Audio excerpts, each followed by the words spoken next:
Good evening. The government has suffered a major defeat over its controversial plans to cut tax credits.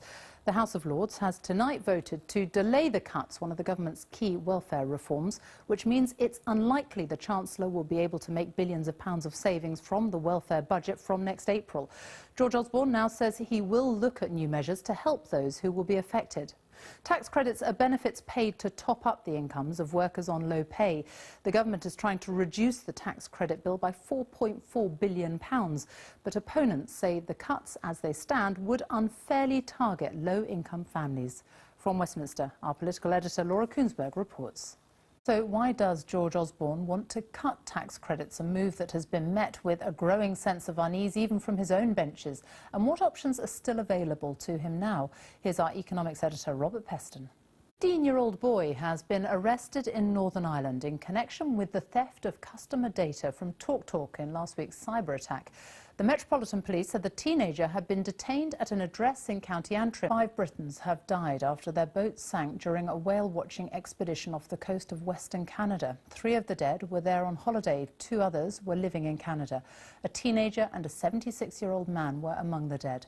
The boat had been carrying 27 people when it sank near Tofino on Vancouver Island. 1 person is still missing. Our special correspondent Lucy Manning reports. Processed meat like bacon, sausages and salami can cause cancer. That's the conclusion of a report for the World Health Organization. It also found that red meat may well increase the risk of cancer.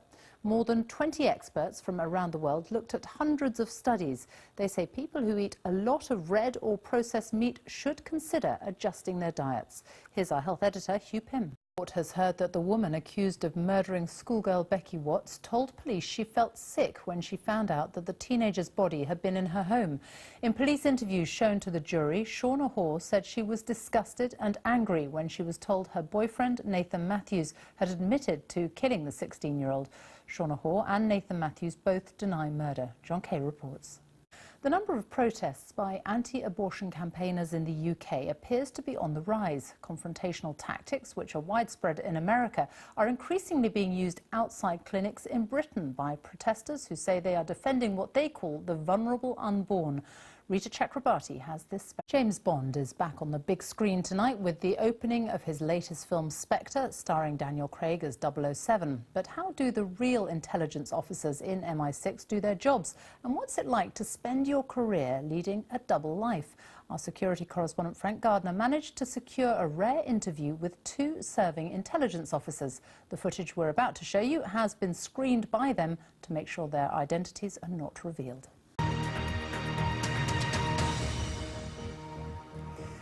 Good evening and welcome to the BBC News at 6. 4 of the 5 Britons who were killed during a whale-watching trip on Sunday have been named. Among them were a father and son who'd been on holiday on Vancouver Island. They all died when the boat sank seemingly without warning about 8 miles away from the small town of Tofino. Our correspondent James Cook is there for us now. James. The Chancellor, George Osborne, has told MPs that he'll press on with his plans to cut tax credits despite yesterday's defeat in the House of Lords. Mr Osborne said the government would deliver the welfare changes it was elected to do to ensure that Britain lived within its means. But he promised to give details of how he will smooth the transition to a new system when he makes his autumn statement next month. Here's our Deputy Political Editor, James Landale. Today, the Chancellor received the news that Britain's economic growth had been slower than expected, with a contraction in manufacturing and construction. He spoke to our economics editor, Robert Peston, about the UK's economic prospects and the government's plans. The man accused of murdering the Bristol teenager Becky Watts has been giving harrowing details of her last moments. He broke down in court as he admitted killing his 16-year-old stepsister. Her remains were found in a garden shed several days after she disappeared from her home in February. Nathan Matthews and his girlfriend Shauna Hoare deny murder and conspiracy to kidnap. One of the men tipped to replace Sepp Blatter as the next FIFA president has said allegations about his human rights record are false, nasty lies. The president of the Asian Football Federation, Sheikh Salman of Bahrain, has been accused of helping identify players involved in pro-democracy protests in 2011, players who were later imprisoned and tortured. He's been talking to our sports correspondent Richard Conway. At least 360 people are now known to have died in the earthquake that hit Pakistan and Afghanistan. Rescue efforts are being stepped up to try to reach those affected in remote areas where the impact of the quake is still unclear. Most people died in Pakistan and at least 2,000 were injured. The quake had a magnitude of 7.6 with the epicenter near the city of Faizabad. From Kabul, our correspondent Shaima Khalil sent this report. A man accused of plotting a terror attack in the run-up to last year's Remembrance Day has told a court he only bought a knife because he is a chef. Hasib Hamayoun denies planning a Lee Rigby-style murder and said he regretted posting material online in favour of Islamic State militants. This report from our Home Affairs correspondent Tom Simons. His season is going from bad to worse, and Chelsea manager Jose Mourinho is under growing pressure over his team's poor performance. Chelsea take on Stoke this evening in the League Cup, and they need to win. They've dropped to 15th in the Premier League after suffering their 5th loss of the season on Saturday. Mourinho has also been charged by the FA over his language and behaviour during that match.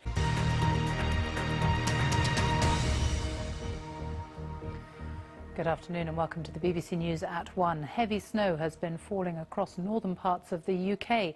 Hundreds of schools have been closed and there's been widespread disruption to roads, rail and air travel. In Northern Ireland, motorists have been warned to stay off the roads. Manchester Airport has been closed for much of the morning as teams try to clear the runways. And the snow has even caused widespread disruption to the mobile phone network. We'll be hearing from our correspondents in the worst affected areas in a moment, but first Judith Moritz on the day's snow disruption. Well, in a moment we'll be hearing from our correspondent in Northern Ireland, Chris Buckler, but first to our Scotland correspondent James Cook, who's in Loch Maben. And how is it there? Some of our most serious illnesses occur when genes in the human body go wrong. So scientists are trying to develop a new generation of drugs that isolate, then treat the faulty gene.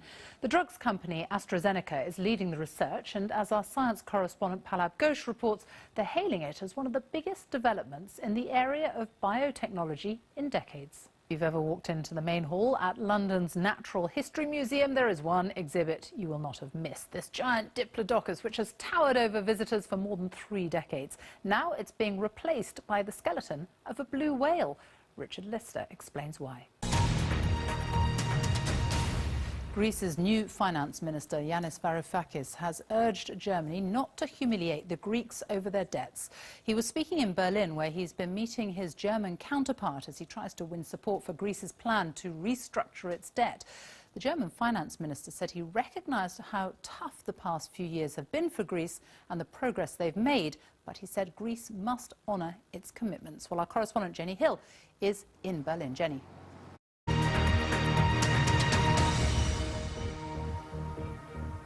Good afternoon and welcome to the BBC News at 1.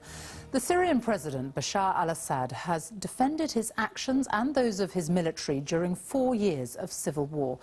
In an interview with the BBC, President Assad denied that Syrian forces had used chemical weapons or barrel bombs to kill civilians, and he insisted he was doing his duty to protect his country from terrorists. Since the conflict began, 220,000 Syrians have been killed in fighting between President Assad's forces and different anti-government groups. The conflict has destroyed entire neighbourhoods, forcing 9 million people from their homes. UNICEF estimates there are over 6 million children in urgent need of help, while more than 3.5 million refugees have crossed borders into neighbouring countries. Capitalising on the chaos, Islamic State has taken control of huge swathes of Syria, making a base for itself in the northern city of Raqqa. And since September, a US-led coalition has launched airstrikes inside Iraq and Syria in an effort to degrade and ultimately destroy IS, according to President Obama. Well, our Middle East editor, Jeremy Bowen, is in Beirut. Jeremy. Now, it's a new app aimed at parents who are worried about what their children are doing online on their tablets and phones. It's being launched later this year and means you will be able to monitor everything they're up to. But is it an important and useful tool for parents, an invasion of privacy, or even worse? Angus Crawford reports. Good afternoon and welcome to the BBC News at 1. Tesco is to face another investigation, this time into the way it treats its suppliers. The newly created Groceries Code Adjudicator will look at allegations that the supermarket giant treated its suppliers unfairly. The inquiry has been launched in response to information submitted when the company overestimated its forecast profits by more than £260 million last autumn. Victoria Fritz reports.